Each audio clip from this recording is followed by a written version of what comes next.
do you want to kind of share a moment that really captures the intensity of that journey? Like the question I have is like, what's a dramatic or pivotal moment in your life? I always have trouble with that word. Yeah. Pivotal moment in your life that just kind of like sticks with you to this day, something that really made you kind of just like stop in your tracks. Yeah.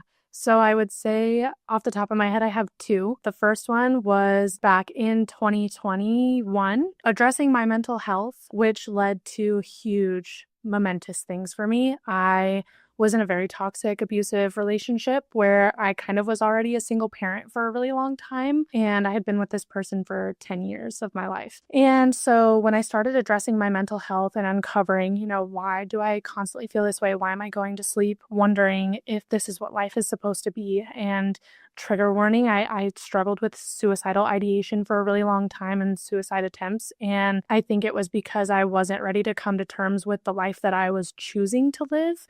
So I ended up making a huge leap in 2021. I divorced my husband at the time, and I think I was really devastated for about 6 weeks. And then the cleanup started, and like life just got so good. I read this book called The Secret.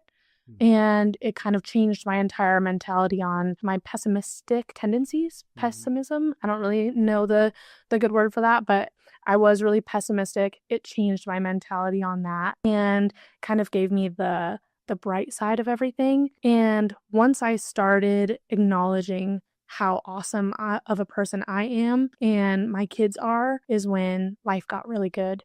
And then the second moment was actually just recently, and you got to bear witness to that along with everybody else in our BNI group. But I worked for a really great company, and I experienced a lot of self-development and growth within that company, and unfortunately was let go. And I could see like it coming a little bit, but not so soon and not so like cut and dry. And instead of looking for another company, I cried the whole day that I was let go. And then the next day I just woke up and I had like this clarity of like, you're not meant to work for somebody else. You need to do you. Like you need to invest in you and launch your business. Start posting about it. Start talking about it. Stop being scared of what people are going to think, because I didn't care when I worked for these other companies. Yeah. So why do I care so much when it's me? So yeah, that was like, those are my two like huge moments where I'm like, whoa, I can't believe I did that. Yeah. Wow. That's crazy. Yeah. I remember when we were in our group and you said that, I was like, what? It was kind of like how, because like you're, like social media wise too, like I see a lot of like the development stuff that you're doing with that company. And I remember just referring a ton of business, especially like online, and everyone goes on there and it's like, yeah, definitely, reach out to Des. And it's funny though, because, when they were asking like for that company, who do you recommend? I wasn't referring the company, I was referring you. You know what I mean? I was like, talk to Des.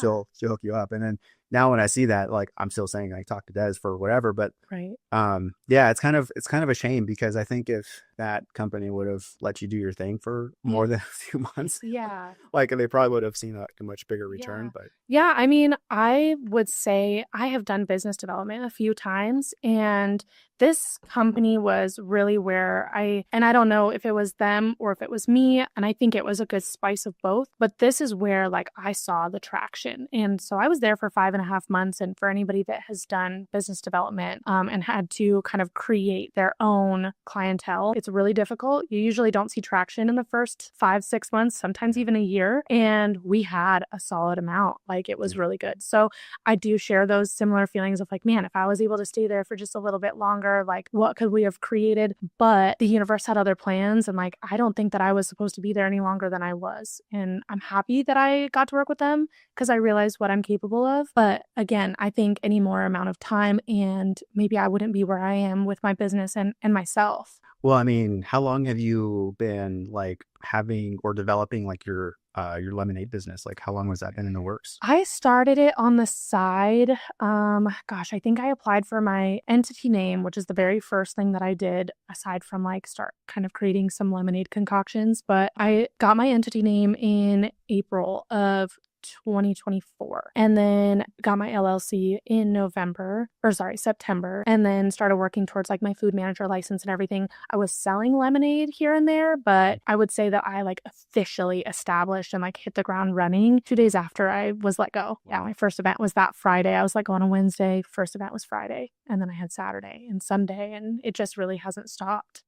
That's awesome. Yeah. So like when you first started, it was more like just like side hustle thing. Yeah, it was just kind of like for fun. Like I knew that I wanted to invest in it. I just didn't know or understand what it was going to take and how much I could stand of it. I always pictured just like, this is going to be my weekend job. Like I'll have my Monday through Friday, 9 to 5, and then I'll have my weekend job. And yeah, it's so much more than that. It's so much bigger than a weekend job.